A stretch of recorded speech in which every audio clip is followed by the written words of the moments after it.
So yesterday, we got on Rashad Jennings for putting the Giants' business in the streets. Yes, they made a terrible offensive call that, of course, we all saw cost them the game on Sunday Night Football. Well, via the New York Post, Jennings formally apologized to Eli, Tom Coughlin, and the New York fans for essentially throwing those two under the bus. Stephen A., what impact is this apology going to have on the Giants moving forward? Well, I don't know Rashad Jennings personally, so I want to give him a lot of credit for apologizing.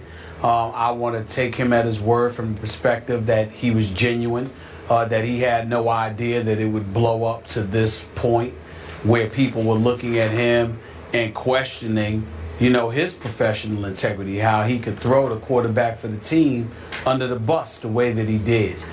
Maybe he didn't surmise that it would elevate to this point. I don't know how that's possible, but it is possible, I guess. And so his willingness to come out and so clearly and emphatically apologize, I think he needs to get a lot of credit for that. Having said that, I would view him with a raised eyebrow moving forward. And there's very little that I would trust him with. Because if you could take the action of throwing a two-time Super Bowl champion under the bus like that, I don't know if you can be trusted with much. I can trust you to play. Doesn't mean I can't be your teammate or anything like that.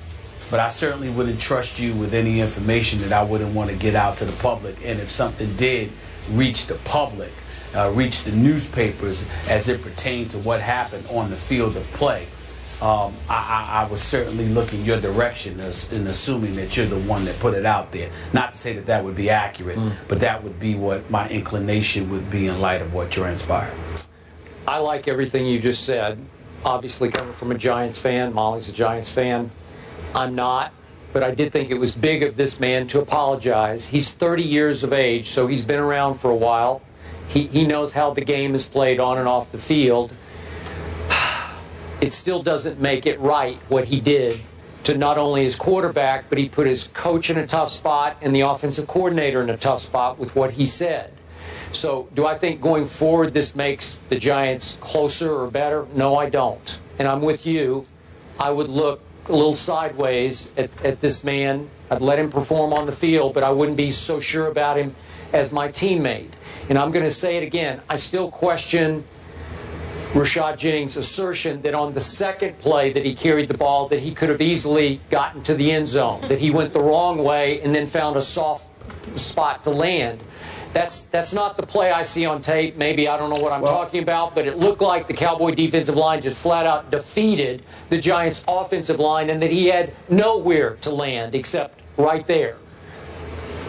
Big assertion to be made is the fact that he went to extraordinary lengths to cover his own self at the expense of a teammate. Yes, very, very true. All right, more First Take after the break. Keep it here. Meanwhile, the Ravens had two major losses Sunday. One, the game to the Broncos in Mile High, and two, Terrell Suggs. Suggs is done for the year with an Achilles injury. The team has picked up Jason Babin, who was released by the Jets at Final Cuts, to step in for him. Suggs tweeting this: "Chin up, Ravens Nation. We've been here before. This changes nothing. Our mission is still the same. Hashtag 2016 San Francisco." Obviously the Super Bowl up there in the Bay. Hashtag Ravens Nation.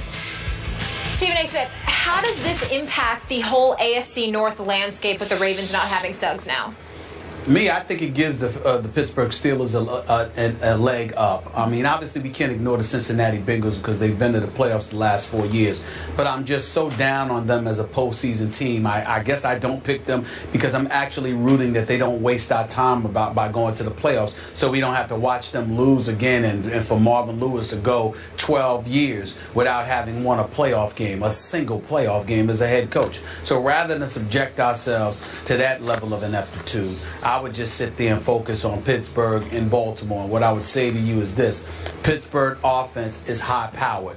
Once Le'Veon Bell comes back and Martavius Bryant comes back, it'll be even better. Hopefully Pouncey will be coming back as well. The defensive side of the ball makes them highly questionable, but I've got to believe that at some point in time, they won't look as ridiculously awful as they did to open the season. Having said all of that, I look at Baltimore, and my question is, even though I think that losing Terrell Suggs is a devastating loss. Their defense is still going to be big time with Jimmy Smith, with Webb, with C.J. Mosley and those boys. I believe in that defense, but I do think, Skip, they've lost a little something because you don't just replace Terrell Suggs, who combined with Mosley for 29 sacks last year. That's a hard thing to replace. And I think that how you offset that is by producing more offensively. And then that leaves me questioning. That means I have to rely on Flacco even more. Even though he had an outstanding year last year, I don't think that that's going to be the case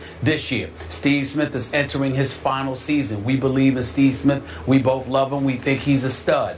But Torrey Smith is gone. And when I look at what they have in Perriman, we just don't know what he's going to be able to deliver. So all of those things being considered, even though I like Forsett a lot and what he's capable of doing, everybody knows him now. He's not going to surprise anybody. I just think the loss of Suggs from a motivational perspective as well as from a production perspective, you don't just lose him and things remain the same. Even if it's just a little bit, you've lost something. And them with the Steelers was nip and tuck. And when you combine that with the fact that the offense would need to make up for the loss of Suggs, I don't see this offense being able to do it. I'm not saying they're not going to make the playoffs. I'm not saying they're going to fall apart. But I no longer perceive them as my division winners in the AFC North because I think losing Suggs is going to cost you something. I refuse to believe a player of that magnitude being gone means nothing. I hear what you're saying, and yet I still like the Ravens to win this division. I still have Pittsburgh winning a wild card. But listen, I like the heck out of Terrell Suggs, I should say. Yep. I've had many battles with him on this show, but I respect the heck out of him on the football field. Unfortunately, his other Achilles just snapped. He's had two of them now on both sides. That's just freakish, flukish, bad luck. I don't know what it is. I can't explain. That's the most inexplicable injury of all the injuries. Is why your Achilles, when you're basically doing nothing, just snaps. I guess it's just meant to be. So I feel for him. But he's going on 33 years of age, and even though I completely agree with you on the leadership side, the experience side, the presence side of having Suggs in your locker room and on your sideline and in your defensive huddle and sometimes in the backfield on 3rd and long, I get all that. But in this game last Sunday at Denver, big opening game for them, place where they've been very successful. Man, I look at his stats, there aren't any. Mr. Suggs registered 0-0. He didn't have a tackle or a sack until he was gone with 8:21 left in that game. And they did have 4 sacks as a team, and you mentioned C.J. Mosley had a couple, Canty had one, McClellan had one. Ozzie Smith is a flat-out wizard of a GM. I don't know that there's anybody better in football at picking players, that knowing talent than Ozzie. He just keeps reloading and reloading and reloading. And half the time I look at the names that Flacco's throwing to, Crockett Gilmore, I know he was there last year, but I don't even know who these people are, and they're all pretty good. And you watch some football. I do, but they're throwing. Flacco throws into the end zone on Sunday against Peyton Manning in Denver. He throws into the end zone at the end of the game to win the game and hits Crockett Gilmore right there. And it took 2 Broncos coming across making sensational plays. Some of the best double play that I've seen in a long time where you just took the ball out of his hands and intercepted it and saved the game. You're going to win it or lose it, and they barely lost it. But Flacco did, and I'm no Flacco fan, as you know. He's Joe Fluco half the time to me. But that wasn't Fluco. That was just flat-out Flacco. Nice throw, Joe. Could have won the game. Maybe should have won the game. Denver was just a little bit better. So my point is, Suggs' tweet is right. What Molly read, the mission is still the same. I don't think they're going away. Well, the mission is still the same, but let's analyze why. Because of the genius that Ozzie Newsome is when it comes to finding talent. I mean, this kid Jernigan, Brandon Williams, and these boys, you lose Haloti Nada, and it doesn't seem like you've lost anything. We get all of that. We know Ozzie Newsome is the best. We understand that. There's no denying that. And you know I'm a huge fan of John Harbaugh. I love John Harbaugh. Yep. So when you have an organization like that, the structure is going to remain intact. The foundation is going to remain intact. They're not going to fall off the wagon. But again, we're talking about the magnitude of Suggs. And we're talking about an offense and whether or not they can give it to you. There's a reason why there have been many occasions where the Baltimore Ravens did not end up being what we thought they would be. Because even though the talent is there, something is missing at some key pivotal moment. And as a result, it ends up negating their ability to propel themselves. Okay. And I think this is one of those instances where it'll happen. They'll make the playoffs because they're too stout not to.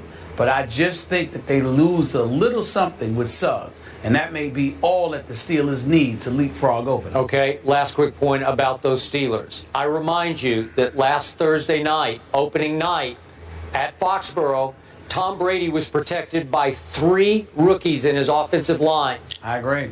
And this kid running the ball behind Tom Brady, the kid that Rex can't remember his name, that kid had been out of football for 2 years, and they got away with him running and catching the football and torched the Pittsburgh defense. I'm just not sure it's good enough to stand up to win this division.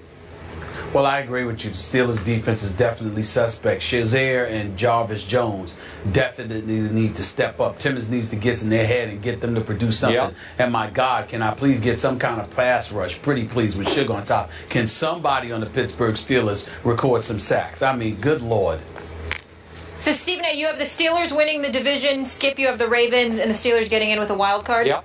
All right, here's the AFC North matchups this weekend. 49ers at Steelers, that's a good one. Chargers, Bengals, Titans, Browns, Ravens at Raiders. Beast Mom, I didn't write this, you're all wrong for that. That was funny though.